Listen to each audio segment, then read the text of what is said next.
একটা গ্রামে রিমা তার মায়ের সাথে বসবাস করে। তার বাবা মারা যাওয়ার পর তার মা অন্যের বাড়িতে কাজ করে সংসার চালায়। এমনই একদিন, মা রিমা, আমি কাজে যাচ্ছি, তুই ঘরের কাজগুলো করে রাখিস। আজকে আমার শরীরটা তেমন ভালো নেই, ফিরে এসে আমি আর হয়তো কোনো কাজই করতে পারবো না। তাহলে তোমাকে আজকে কাজে যেতে হবে না মা, তুমি বাড়িতেই থাকো। আমি বরং তোমার জন্য কিছু ঔষধ নিয়ে আসি। যদি কালকে শরীরের মধ্যে ভালো লাগে তাহলে কাজে যেও। না রে পাগলি, ঘরে বসে থাকা যাবে না। অন্যের কাজ করতে হলে দায়িত্ব থাকতে হয়। আজকে ওনাদের বাড়িতে অনুষ্ঠান আছে, তাড়াতাড়ি গিয়ে বাড়ির সমস্ত কাজ করতে হবে, না হলে আমার জন্য তাদের অনুষ্ঠানটাই নষ্ট হয়ে যাবে। মা, তুই আমার জন্য কোনো চিন্তা করিস না, আমি ওষুধ খেয়ে নেব। মা, তুমি আর কতদিন এভাবে কাজ করবে বলো তো? আমি তোমার মেয়ে, যথেষ্ট বড় হয়েছি মা, এবার আমাকে কিছু একটা কাজ করতে দাও। তোমার এই কষ্ট যে আমি আর সহ্য করতে পারছি না। তুই আমার একমাত্র মেয়ে মা, আমি যতদিন কাজ করতে পারছি তোকে দিয়ে আমি কাজ করাতে চাই না রে মা। পরের ঘরে গেলে তো তোকে সারা জীবন কাজ করেই খেতে হবে। এবার আমি আসি রে মা, আমার দেরি হয়ে যাচ্ছে। হে উপরওয়ালা, তুমি আমার মাকে শক্তি দাও, যেন কাজ করতে আমার মায়ের কোনো কষ্ট না হয়। আমার বাবা মারা যাওয়ার পর থেকেই কষ্ট করে যাচ্ছে, জানি না কি করলে আমার মায়ের কষ্ট কমবে।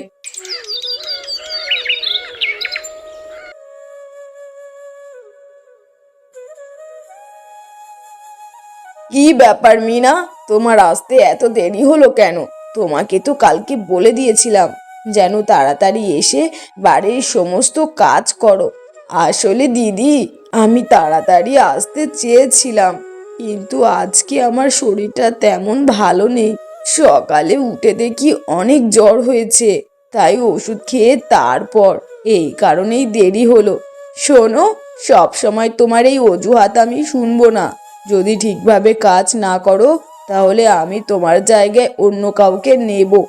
এত কাজে ফাঁকি দেওয়া আমার পছন্দ হয় না।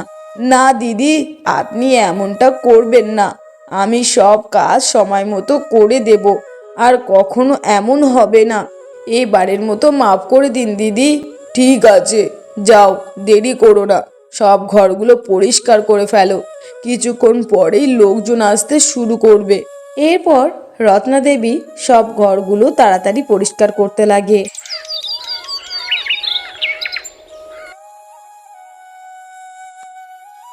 দিদি, আমি বাড়ির সমস্ত কাজ করে দিয়েছি, এবার কি আমি বাড়ি যাব?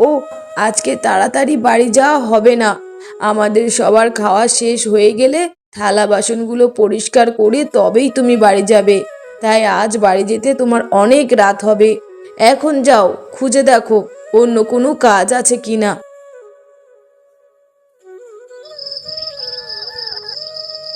এত রাত হয়ে গেল, মা এখনো আসছে না কেন? আজকে তো মায়ের শরীরটা অনেক খারাপ ছিল, এত দেরি হওয়ার তো কথা না। যাই, আমি একটু এগিয়ে দেখে আসি।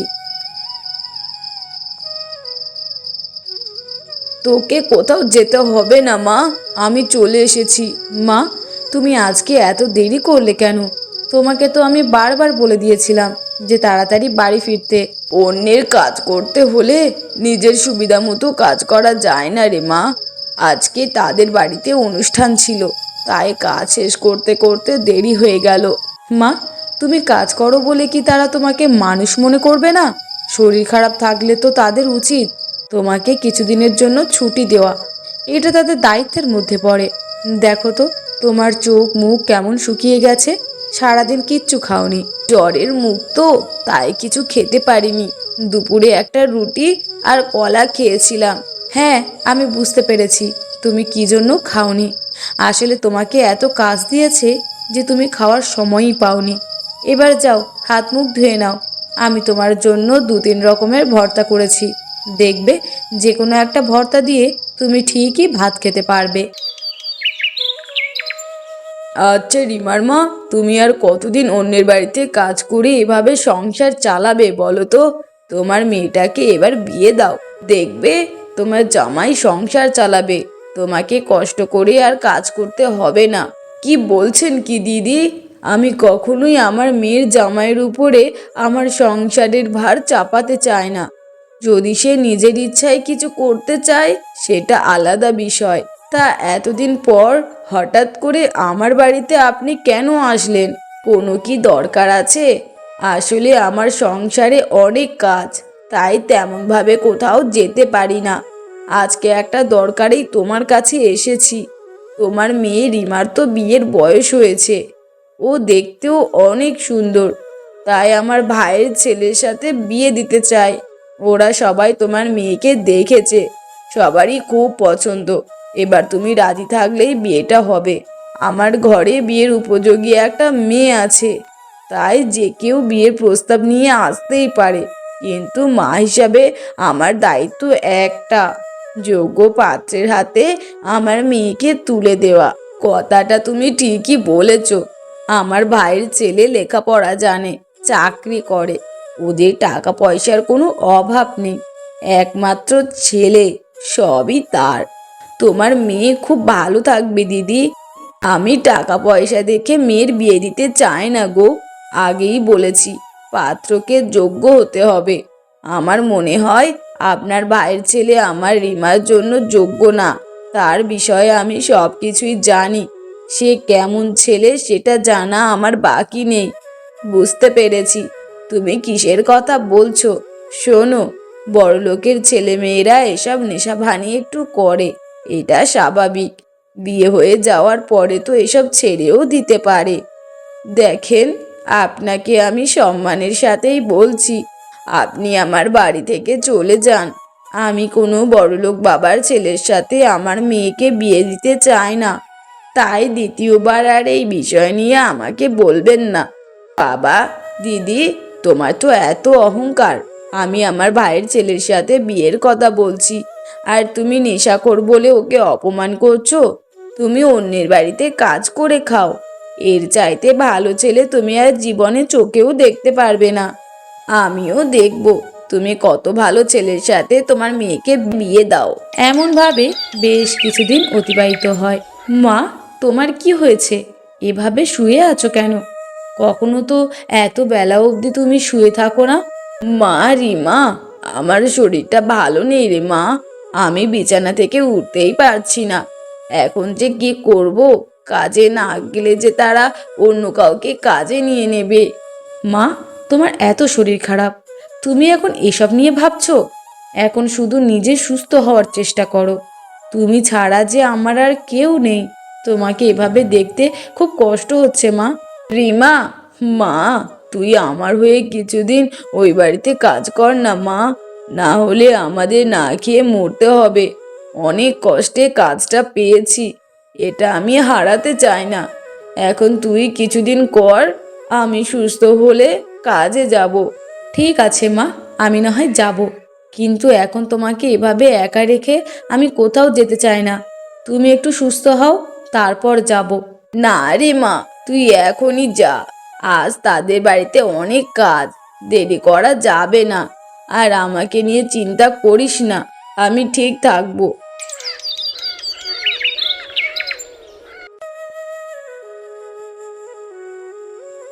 কি ব্যাপার? তুমি কে? আমাদের বাড়িতে কেন এসেছো? আন্টি, আমি রিমা, আপনাদের বাড়িতে যে কাজ করে তার মেয়ে। আমার মা অনেক অসুস্থ, তাই কিছুদিন কাজে আসতে পারবে না, এই জন্য আমি এসেছি। তুমি এসেছো ভালো কথা, কিন্তু তুমি কি বাড়ির সমস্ত কাজ করতে পারো? আমি কিন্তু পরিষ্কার কাজ পছন্দ করি। আপনি কোনো চিন্তা করবেন না আন্টি, আমি সব কাজই পারি। আশা করছি আমার কাজগুলো আপনার পছন্দ হবে। এবার আমাকে কি কাজ করতে হবে বলেন, আমি করে দিচ্ছি। ঠিক আছে, দেখবো কেমন পারো। যাও, ওই যে ঘরটা দেখছো না, ওইটা সুন্দর করে গুছিয়ে রাখো। কিছুক্ষণ পর আমার ছেলে আসবে, ওই ঘরটা যেন আয়নার মতো চকচক করে। মা, আমার ঘরটা এত সুন্দর করে কে গুছিয়ে রেখেছে? অনেকদিন পরে এত সুন্দর গোছানো ঘর পেলাম। হ্যাঁ, ঠিক বলেছিস। ঘরটা খুব সুন্দর গুছিয়েছে। আজকে একটা নতুন মেয়ে কাজে এসেছে। তার মা অসুস্থ থাকায় সে কিছুদিন কাজ করবে। নে বাবা, তুই পরিষ্কার হয়ে নে। এরপর ওই বাড়িতেই আকাশের সাথে রিমার দেখা হয়ে যায়। তুমি আমাদের বাড়িতে কাজ এসেছো? এটা কি করে সম্ভব? সম্ভব না কেন? আমি কি আপনাদের বাড়িতে কাজ করতে পারি না? আমার কাজে কি কোনো ভুল হয়েছে? আমার ঘর গোছানোটা কি আপনার পছন্দ হয়নি? না না, সেটা না। তোমার ঘর গোছানোটা অনেক সুন্দর হয়েছে। আজকে তো আমার ঘুমটা অনেক ভালো হবে। এত সুন্দর করে আমার ঘরটা গুছিয়ে দেওয়ার জন্য তোমাকে ধন্যবাদ। আমাকে ধন্যবাদ দেওয়ার কি আছে সাহেব? আমি তো আপনাদের বাড়িতে কাজ করি, তাই এগুলো আমাকে করতেই হবে। যাই হোক, আমার আরও অনেক কাজ আছে। এত সুন্দর একটা মেয়ে আমাদের বাড়িতে কাজ করে? আমার লাইফে আমি এত সুন্দর মেয়ে কখনো দেখিনি। তার ওই দুটি চোখের মায়ায় পড়ে গেছি। এরপর থেকে আকাশ প্রতিদিন আড়াল থেকে রিমার কাজ করা দেখত। ধীরে ধীরে রিমার প্রতি আকাশের ভালোবাসা তৈরি হয়ে যায়। এমনই একদিন, বাবা আকাশ, তোর তো এতদিন শহরে চলে যাওয়ার কথা, যাচ্ছিস না কেন বাবা? কোনো কি সমস্যা হয়েছে? কখনো তো এতদিন বাড়িতে থাকিস না। মা, আমি আর শহরে থেকে পড়াশোনা করব না। এখন থেকে বাড়িতেই থাকবো আর অনলাইন ক্লাস করব। তোমাদের ছেড়ে দূরে কোথাও থাকতে মন চায় না মা। এই ব্যাপার। আচ্ছা বাবা, তোর যেটা ভালো মনে হয় তুই সেটাই কর, কিন্তু দেখিস পড়াশোনার যেন কোনো ক্ষতি না হয়। রিমা, তোমার সাথে আমার কিছু কথা আছে। একটু সময় দেবে আমাকে? কি কথা সাহেব? রিমা, তোমাকে আমি প্রথম দেখাতেই ভালোবেসে ফেলেছি। আমি তোমাকে বিয়ে করতে চাই।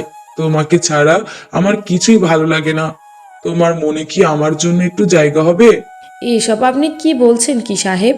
আপনি অনেক ধনী বাড়ির ছেলে, আর আমি আপনার বাড়ির কাজের মেয়ে। আমাদের দুজনের ভালোবাসা হওয়ার নয়।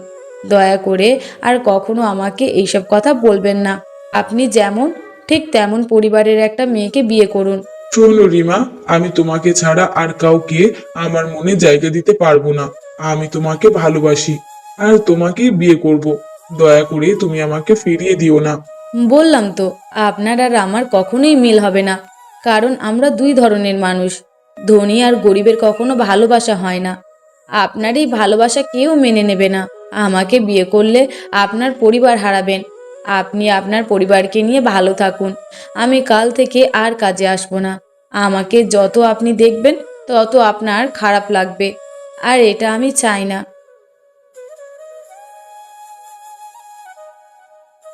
তুমি আমাকে যতই দূরে সরিয়ে দাও, আমি তোমাকে আমার জীবন সঙ্গী বানাবই। প্রথমে হয়তো মা বাবা রাজি হবে না, কিন্তু আমার কথা ভেবে নিশ্চয়ই আমার বাবা মা রাজি হবে। আমার কাছ থেকে তুমি কখনোই দূরে চলে যেতে পারবে না রিমা। আমি প্রমাণ করে দেব ধনী আর গরিবের মধ্যে ভালোবাসা হয়। কি রে রিমা, তুই আজ এত তাড়াতাড়ি বাড়ি চলে এলি? তোর কি কোনো শরীর খারাপ নাকি? তাড়াতাড়ি কাজ শেষ হয়ে গেছে মা। আমি আর ওই বাড়িতে কাজে যাব না। ও আচ্ছা আচ্ছা, তোর আর কাজে যেতে হবে না। কাল থেকে আমি কাজে যাব। তুই এবার যা, হাত মুখ ধুয়ে কিছু খেয়ে নে। মা, তুমিও আর ওই বাড়িতে কাজ করতে যাবে না, কারণ আমরা এখন ওই বাড়ি থেকে দূরে দূরে থাকবো। কি হয়েছে মা, আমাকে খুলে বল তো। আমি তো তোর কথা কিছুই বুঝতে পারছি না। এরপর রিমা তার মাকে আকাশের সমস্ত কথা খুলে বলে। এসব তুই কি বলছিস মা? এত ধনী বাড়ির ছেলে তোকে বিয়ে করার কথা বলেছে? আমার মনে হয় ছেলেটা দেখতে চেয়েছিল যে তুই আসলে কেমন ধরনের মেয়ে। সত্যি সত্যি কিছু বলেনি মা। তুই এত ভয় পাস না। দেখবি 2 দিন পর সে শহরে চলে যাবে, আর তোকে বিরক্ত করবে না। মা, তুমি যত যাই বলো, আমি আর ওই বাড়িতে কাজ করব না, আর তোমাকেও কাজ করতে দেব না। তাতে যদি না খেয়ে থাকতে হয় থাকবো। ঠিক আছে, তুই যখন এত করে বলছিস তাই হবে। আমার কাছে জীবনের প্রথম তুই কিছু চেয়েছিস, আর আমি তোকে তা দেব না, তাই কি কখনো হয়? এইভাবে তারা মা মেয়ে কথা বলতে থাকে। এরপর বেশ কিছুদিন কেটে যায়। এই কি ছোট সাহেব, আপনি এখানে? কি হয়েছে, কিছু কি বলবেন আমাকে? এভাবে সাহেব বলে ডাকবেন না। আমি আপনার ছেলের মতো, তাই নাম ধরে ডাকেন। আর আমার এখানে আসার একটাই কারণ, আপনাকে কিছু কথা বলতে চাই। কি কথা বলতে চাও, বলো বাবা। আন্টি, আপনি জানেন কিনা আমি জানি না, আমি আসলে রিমাকে অনেক ভালোবাসি। ওকে আমি বিয়ে করতে চাই, কিন্তু ও তো রাজি হচ্ছে না। আমি ওকে খুব ভালোবাসি। আমার সাথে যদি আপনি রিমাকে বিয়ে দেন, কথা দিচ্ছি কখনো ওকে কষ্ট পেতে দেব না। দেখো বাবা, আমি জানি তুমি খুব ভালো ছেলে। এত ধনী হওয়ার পরেও কখনো তোমার মধ্যে কোনো অহংকার দেখিনি। তোমার মতো একটা ছেলের সাথে তো রিমাকে বিয়ে দেওয়াই যায়। কিন্তু বাবা, আমরা তো খুব গরিব, অন্যের বাড়িতে কাজ করে সংসার চালায়। এমন বাড়ির মেয়েকে তোমার বাবা মা কখনোই তাদের ছেলের বউ হিসাবে মেনে নেবে না। আয়, তুমি রিমাকে ভুলে যাও, একটা ভালো ঘরের মেয়েকে বিয়ে করে নাও বাবা। বাবা মায়ের মনে কষ্ট দিতে নেই। আন্টি, আমি আপনার কথাকে সম্মান করি, কিন্তু আপনি আমাকে বলেন তো, পৃথিবীর সব বাবা মাই তো চায় যে তার ছেলেমেয়েরা সুখে থাকুক, ভালো থাকুক। তাহলে কেন ছেলেমেয়েরা যদি পছন্দ মতো কাউকে বিয়ে করতে চায়, বাবা মা মেনে নিতে পারে না কেন? হ্যাঁ, তারা বাধা দিতেই পারে, কিন্তু সেটার কারণ থাকতে হবে। কিন্তু কেউ গরিব বলে তাকে বিয়ে করা যাবে না, এটা তো কোনো বাবা মায়ের করা উচিতই নয়। তোমাকে আমি কি উত্তর দেব বলো তো বাবা? তোমার মতো মন মানসিকতা তো সবার থাকে না। গরিবদের সবাই অনেক ছোট চোখে দেখে, তাদের অবহেলা করে। আন্টি, আমি আপনাকে কথা দিচ্ছি, রিমাকে আমার ঘরের রানী করে রাখবো। কখনো ওকে অপমানিত হতে দেব না। আমি প্রথম দেখাতেই ওকে ভালোবেসে ফেলেছি, আমার মনে জায়গা দিয়েছি। ওকে আমি কখনোই ভুলতে পারবো না। তাই আমাকে বিশ্বাস করে রিমাকে আমার হাতে তুলে দিন। আকাশের এমন কথা শুনে রত্না দেবী বিয়েতে রাজি হয়ে যায়। আর বাড়িতে ঘরোয়াভাবে আকাশ এবং রিমার বিয়ে হয়ে যায়। বাবা আকাশ, তুমি তোমার মাকে কিছুই জানালে না, তারা কি এই বিয়েটা মেনে নেবে? দেখো বাবা, আমার মেয়েটাকে কষ্ট দিও না। ও আমার একমাত্র মেয়ে, আমার বেঁচে থাকার শেষ অবলম্বন। না আন্টি, আপনি একদম চিন্তা করবেন না, আপনার মেয়েকে আমি খুব ভালো রাখবো। এরপর আকাশ এবং রিমা তাদের বাড়িতে চলে যায় আর তার মাকে সমস্ত কথা খুলে বলে। তুই এসব কি করেছিস আকাশ? তুই এই কাজের মেয়েটাকে কেন বিয়ে করলি? আমাদের মান সম্মান সব শেষ হয়ে গেল। এই মেয়ে, তোমার লজ্জা করে না? আমার ছেলেটাকে ভুলভাল বুঝিয়ে বিয়ে করে নিয়েছো, ছোট লোক কোথাকার। মা, আমাকে বলছো বলো, কিন্তু রিমাকে কিচ্ছু বলবে না। ওকে অপমান করলে কিন্তু আমি এই বাড়ি ছেড়ে চলে যাব। শোনো দাদা, এত বড় একটা অন্যায় করে আবার বড় বড় কথা বলছো? তোমার তো লজ্জা থাকার কথা।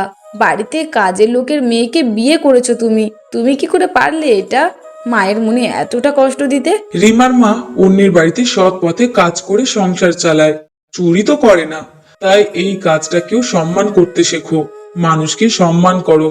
আর হয়তো আমি মায়ের মনে কষ্ট দিয়েছি, কিন্তু যদি আমি মাকে জানাতাম, তাহলে মা কিছুতেই রিমার সাথে আমাকে বিয়ে দিত না। তাই না জানিয়ে বিয়ে করেছি। তার জন্য আমাকে তুমি মাফ করে দিও মা, এটাই হয়তো আমার ভুল। তাছাড়া আমি কোনো ভুল করিনি। মা তোকে কখনোই মাফ করবে না দাদা। নিজের স্বার্থের জন্য আমাদের সবার মুখ নিচু করে দিয়েছো তুমি। টিনা, তুই চুপ কর।